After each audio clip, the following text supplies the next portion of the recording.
안녕하십니까.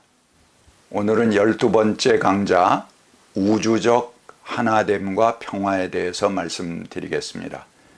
이 골로새서의 우주적 그리스도론, 이것을 현대 사상가들이나 학자들이 어떻게 적용하고 받아들이는가 하는 그 심오한 사상을 현대적 사상과 접목해서 살펴보겠습니다. 그리고 골로새서의 근본 동기가 되는 거짓 교사들과의 싸움, 또 때를 선용하라는 말씀들, 우리가 중요한 부분들을 이렇게 체크해서 살펴보도록 하겠습니다.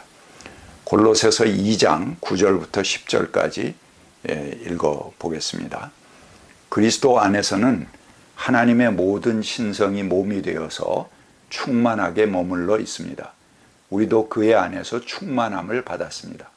그리스도는 모든 통치와 권세의 머리이십니다. 이 거대한 우주적 하나됨과 평화, 이것을 어느 누구도 깨트릴 수 없다고 합니다. 더 이상 차별, 배제, 계급주의, 군사주의, 민족주의, 전쟁, 독점, 카르텔, 왕권, 폭력, 이런 것들이 존재할 수 없습니다. 분열하고 찢기우는 것들, 이제 그것들은 그 근거를 잃어버렸습니다. 왜? 그리스도는 만물을 하나로 만드시는 화해와 평화이시기 때문에 그렇습니다. 모든 것 안에서 모두를 상생하게 만드시는 힘이십니다. 그리고 모든 것을 온전하게 만드시는 근원이십니다. 이 조화를 깨고 돌출해 나와서는 안 됩니다. 세상에 집에 집을 더하고 밭에 밭을 더하여 자기 혼자 살 듯하는 자들, 이사야가 한탄한 그런 귀절입니다. 이 세상에 혼자 존재하듯 하는 사람들은 그리스도와 적대하는 세력들입니다. 바로 그들이 적그리스도들입니다. 최소한의 물질로 살아갈 것을 역설한 베르자이예프는 이렇게 말했습니다. 최소한의 물질은 물질이 아니고 정신이다. 그렇게 우리에게 말했습니다. 또 중국의 그 양명학을 창제한 왕양명 씨죠. 아주 유명한 사상가인데 이분은 만물의 조화를 비유로 말합니다. 어린아이가 우물에 빠지는 것을 보고 누구든지 깜짝 놀라서 측은한 마음을 갖는다는 것이죠. 이런 사실은 어린아이와 일체라고 하는 사랑의 이치, 이 유교의 인의 이치를 그 사람이 가지고 있다는 것을 증명해 준다는 것입니다. 그것뿐만 아닙니다.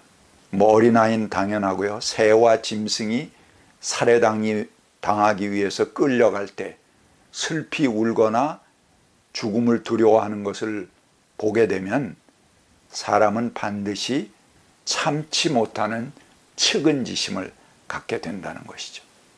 이것도 인간이 그 새와 그 짐승과 일체라고 하는 그 둘 사이를 하나로 묶어주는 그 인의 이치를 사람이 가지고 있는 것이다 하는 것을 증명해 준다, 이렇게 보았습니다. 그것뿐만이 아닙니다. 사람이 나무가 꺾이고 부러지는 것을 보면 딱하게 여기는 마음이 있습니다. 이것은 인간이 풀과 나무와 일체가 되는 그 사랑의 이치, 인의 이치를 증명해 주는 것이다. 그렇게 말했습니다. 또한 순수한 무생물적인 기와장이나 돌이 깨어지고 부서지는 것을 보았을 때도 그 마음이 애석함을 느낀다는 것입니다. 이것은 인간의 마음과 그 인의 이치, 사랑의 이치가 기와장과 돌과 일체를 이루고 있음을 말해주는 것이다. 그렇게 말합니다. 이 왕양명의 대학문, 양명전서 26에 나오는 말씀입니다.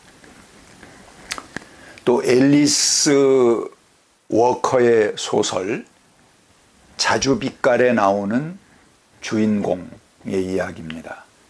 그 주인공이 이렇게 말합니다. 나뭇가지를 자르면 자기 팔에서도 피가 날 것처럼 느꼈다 라고 말합니다. 이것은 인간은 우주 만물과 공감하고 교통하고 사귈 수 있다는 것을 말해줍니다. 이 왕양명의 또 다른 책이죠. 전승록은 이렇게 말합니다.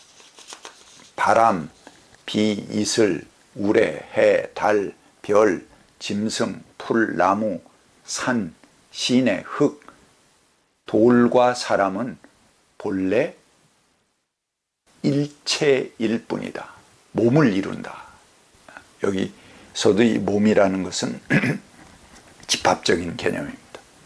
일체를 이룬다는 거죠. 여기에 오곡과 짐승의 부류는 모두 식료가 되어 사람을 포함할 수가 있고, 또 약초와 광물 같은 것은 모두 약이 되어서 사람의 질병을 치료할 수 있다. 이것은 사람과 동물, 식물, 광물, 즉 천하 만물이 하나의 기에 의해서 서로 통하게 된다, 상통한다 하는 것을 의미한다. 전승록에 나오는 그런 말씀입니다.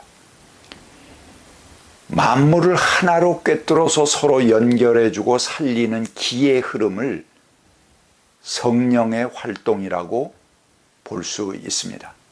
안병무 선생님은 말년에 바로 이 동양적인 기가 바로 성령이다 그렇게 말씀하셨습니다.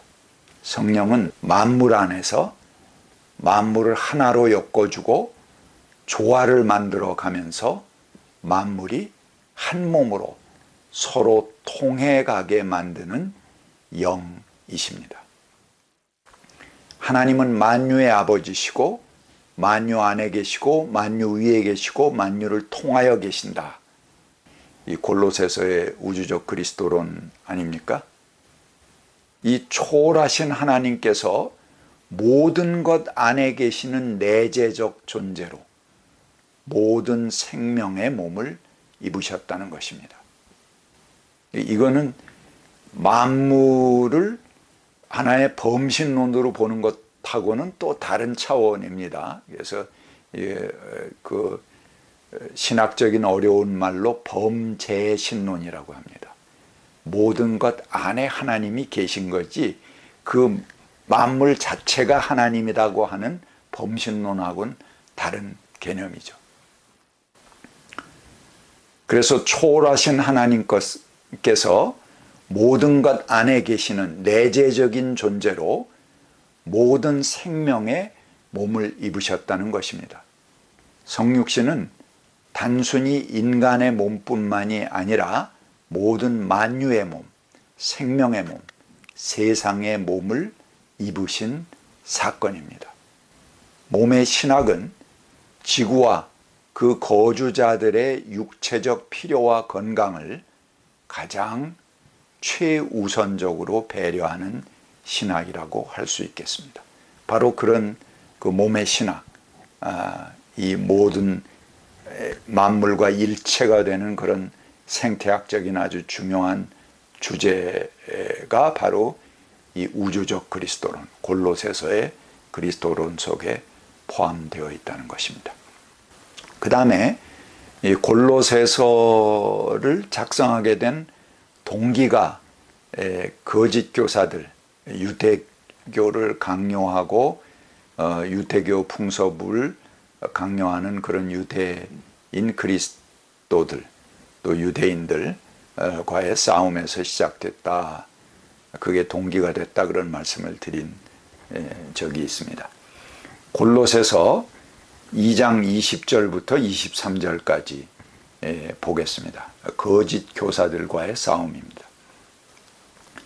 여러분이 그리스도와 함께 죽고 세상의 유치한 원리에서 떠났는데 어찌하여 아직도 이 세상에 속하여 사는 것과 같이 규정에 얽매여 있습니까? 붙잡지도 말아라, 맛보지도 말아라, 만지지도 말아라 하니 웬 말입니까? 이런 것들은 다 한때에 쓰다가 없어지는 것으로서 사람의 규정과 교훈을 따르는 것입니다. 이런 것들은 꾸며낸 경건과 겸손과 몸을 학대하는 데 지혜를 나타내 보이지만 육체의 욕망을 억제하는 데에는 아무런 유익이 없습니다. 여기서 세상의 유치한 원리, 이 세상의 규정이라고 말하는 것은 무엇을 말하는 것입니까? 예수님도 대체로 법을 지키셨지만 어느 때는 단호하게 이 법을 넘어서기도 하셨습니다. 그런 행위는 당시 최고의 권위에 도전하는 매우 위험한 행위였습니다. 세상은 이런 예수의 도전을 무모하다고 보아서 그를 십자가에 달았습니다. 그가 정통의 교육을 받은 것도 아닙니다. 그리고 나이가 많은 것도 아니고 출신이 좋은 것도 아니고 그냥 한낱 변방의 시골 총각일 뿐입니다. 이 새파란 젊은이가 도대체 무엇이길래 당시의 최고의 권위를 가진 성경, 오경이죠. 그리고 1.1핵이 무서워서 벌벌 떠는 그 사람들에 대해서 이렇게 말씀하십니다. 옛 성인은 이렇게 말했지만 나는 이렇게 말한다. 그리고 그 성경 말씀을 폐하기도 하고 또는 아주 철저하게 그걸 하시기도 합니다. 그 예수에 대해서 그 산상수훈을 제가 설명하는 부분에 책에 보시면 그걸 다시 보실 수 있습니다. 근데 그 어마어마한 권위는 도대체 어디서 나오는 것일까? 그것은 인간 사랑의 엄청난 권위에서 나옵니다. 그것은 예수 자신에게서 나오는 권위입니다. 성경보다 그 인간 사랑에서 오는 권위, 자기 자신에게서 오는 권위를 더 소중하게 여기신 분이 바로 예수님이십니다. 그것은 모든 인간의 차별에 대한 전투였고 어느 누구도 하나님의 사랑에서 배제할 수 없다는 근본적인 인간의 권리에 대한 선포였습니다. 예수는 당시의 민중을 죄인으로 규정하는 바리새인들에 대해서 또 그들이 갖는 계급적인 차별에 대해서 철저하게 저항하셨습니다. 도대체 누가 자기 자신이 스스로 죄인이라고 생각하면서 살아가겠는가? 그들은 뭐 이런 거 하지 말아라, 저건 먹지도 마라, 뭐 해라 이런 규정들을 가지고 거기에서 어긋나가는 사람들을 죄인으로 규정했죠. 이게 바로 골로새서 본문이 지적하는 바입니다. 사람들 앞에서 나는 죄인이고 나쁜 놈입니다, 이런 자의식을 가지고 사는 사람은 사실은 건강하지 못한 사람입니다. 자기를 포기한 사람들입니다. 매우 위험한 사람들이죠. 다 나름대로 자기 변명이 있습니다. 어느 때는 빤히 보이는 자기 변명이라도 그런 변명을 해서라도 자기를 아름답게 포장할 수 있는 의지를 가진 것은 우리가 소중하게 생각해 주어야 됩니다. 그래서 때로는 그냥 속아주기도 하고 그래 거짓말인 줄 알지만 그것을 통해서 너를 지켜가고자 하는 그 노력, 거기에 난 한 표 줄게 하고 그를 살려주어야 됩니다. 특히 아이들이 처음에 어려서 거짓말을 할 때 부모가 다 압니다. 하지만 그거를 묵살시키고 창피를 주면은 안 됩니다. 속아줘야 됩니다. 그리고 그가 거짓말을 해서라도 선이 무엇이다 하는 것을 알고 주장하는 그 의지를 우리가 깊게 사주어야 합니다. 누구나 다 자기 변명이 있고 자기 자존심이 있습니다. 이것은 매우 중요한 것입니다. 자기에 대한 사랑, 자기 자신에 대한 자존심을 상실한 사람은 매우 위험한 존재가 됩니다. 자기 사랑을 가지고 있는 사람이라야지 이웃도 사랑할 수 있고 자신의 명예도 지키고 남을 위해 헌신도 할 수 있는 것입니다. 그 명분에 우리가 움직이고 그 명분에 의해서 위대한 자기 희생과 헌신도 나올 수 있는 것입니다. 이러한 자기 사랑이 모든 위대한 행위의 근원이 됩니다. 반면에 자기 사랑을 포기한 사람은 어떤 것도 불가능한 사람이 됩니다. 막 가는 인생이 되기 쉽습니다. 그러기에 예수께서는 당시 바리새인들 율법학자들이 죄인이라고 낙인 찍어놓은 사람들, 그 사람들을 하나님 나라의 주인이라고 축혀 올려주셨습니다. 더 이상 너희들은 죄인이 아니다. 나는 죄인의 친구다. 그러면서 그들을 예수의 친구, 하나님 나라의 주인으로 지켜주신 것입니다. 이런 자기 사랑의 신념과 자존심을 버리도록 강요하는 것들에 대해서 예수님은 아주 극렬하게 저항하셨습니다. 법이나 제도가 자기 양심을 괴롭힐 때 자신이 그 틀에 맞출 수 있다면 모르겠지만 그것으로 인해서 자기를 포기하게 만들고 잃어버리는 게 만드는 상황을 강요할 때, 그렇다면 그 법에 맞서라, 그걸 넘어서라, 초월해라 하는 가르침을 우린 예수의 생애와 말씀을 통해서 읽습니다. 생명이 자신의 생명을 유지해 나가는 바탕이 가장 큰 것입니다. 그것이 인권의 기본이고 인간 사랑, 생명 사랑의 기본이 됩니다. 그리고 자기 자신을 지킬 권리, 이것은 가장 기본적인 인권이 되는 것입니다. 그것이 자기 생존과 방어를 위해 필요한 것이라면, 그렇게 그 사람이 그것을 주장하는 것이라면 비록 죄인이라도 그것은 가장 우선적으로 지켜져야 할 첫 번째 인권의 목록이 되는 것입니다. 비둘기처럼 온유하고 뱀처럼 슬기로워라. 성서가 그렇게 말합니다. 뱀은 전통적으로 죄악의 상징입니다. 근데 그처럼 슬기로우라고 말합니다. 우리 족장 중에 야곱을 보면 의롭지 못합니다. 그는 가는 데마다 자기 생존을 위해서 속입니다. 부모도 속이고 형제도 속이고 나중에 결혼해서 자기 장인도 속이고 이렇게 사람을 속이면서 자기의 이익을 추구해가는 사람입니다.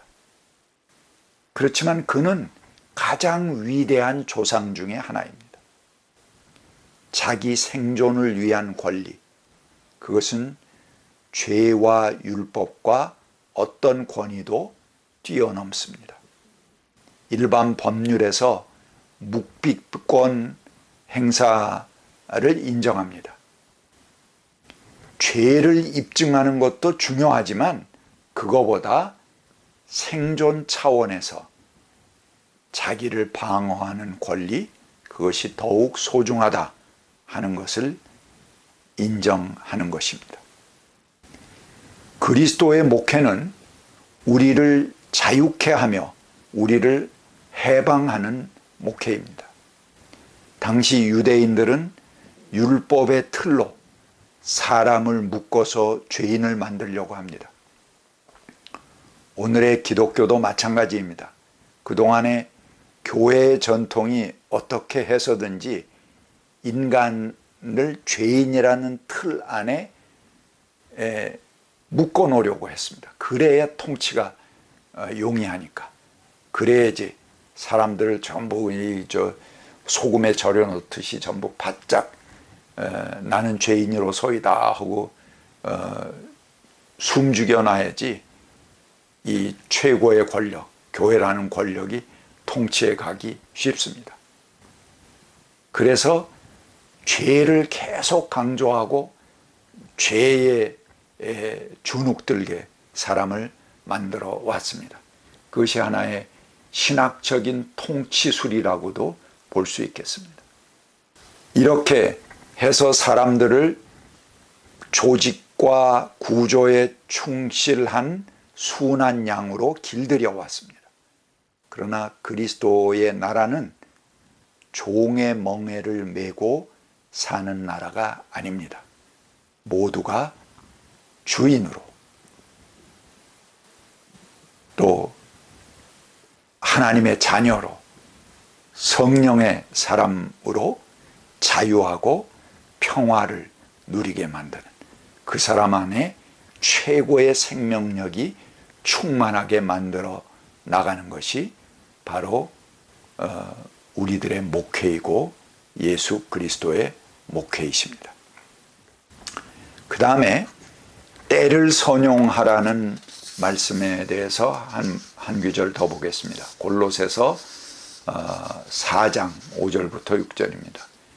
외부 사람들에게는 지혜롭게 대하고 때를 선용하십시오. 여러분은 언제나 소금으로 맛을 내는 것과 같이 은혜가 넘치게 말을 하십시오. 여러분은 묻는 이들에게 적절한 대답을 할 줄 알아야 합니다. 예. 여기서 때를 선용하라는 말을 사람들이 제멋대로 이해해서 이야기하기도 합니다.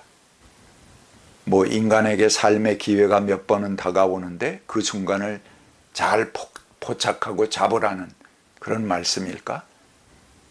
뭐 기회를 잡는다는 것이 일확천금이나 높은 직위나 큰 명예를 얻는 것을 말하는 것일까? 이 때를 선용하라는 선문답 같은 말은 그 앞에 있는 말, 사람들에게 지혜롭게 대하고 라는 문맥에서 밝혀집니다. 그 다음에 이 말씀이 이어지는데 사람들을 대할 때 은혜가 넘치는 말을 하고 묻는 이에게 적절한 대답을 할 줄 알아야 된다. 이렇게 말합니다. 이것은 무엇을 말합니까? 어떤 횡재의 기회가 우리에게 오는 것을 말하는 것이 아닙니다. 주변에 널려 있는 사람들이 바로 우리들의 기회라는 것입니다. 그래서 그들에게 그 선한 말을 하고 그들을 지혜롭게 대하고 또 그들에게 은혜 넘치는 말을 하고 적절한 대답을 하면서 좋은 관계를 유지하라는 말을 하는 것입니다. 이것이 이 주변에 널려 있는 사람들이 바로 우리들의 기회이고 때다 하는 말씀인 것입니다. 살면서 자기 성격이나 이기심 또는 자기 주장이 너무 강해서 만나는 사람들과 계속 악연을 쌓아가는 사람들이 있습니다. 아주 성격이 좀 거칠고 모나고 자기 주장이 강한 사람들이 있죠. 그는 많은 적을 만듭니다. 마치 머리에 숯불을 이고 사는 사람과 같습니다. 반면 주변의 사람들을 진실하게 대하고 좋은 만남을 이루어가는 사람들도 있습니다. 그는 언젠가는 그에게 다가올 때를 얻는 사람입니다. 그 모든 호의들이 쌓여서 그는 큰 기회를 얻게 될 것입니다. 그 기회는 바로 지금 속을 썩이고 있을지라도 또 내게 어떤 좀 피하고 싶은 대상일지라도 내 주변에 있는 바로 그 사람들이 기회가 되는 것입니다.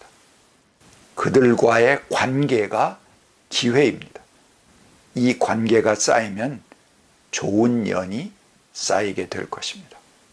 불교에서 인연을 소중히 여기라 하는 것은 바로 이런 것을 말한다고 볼 수 있습니다.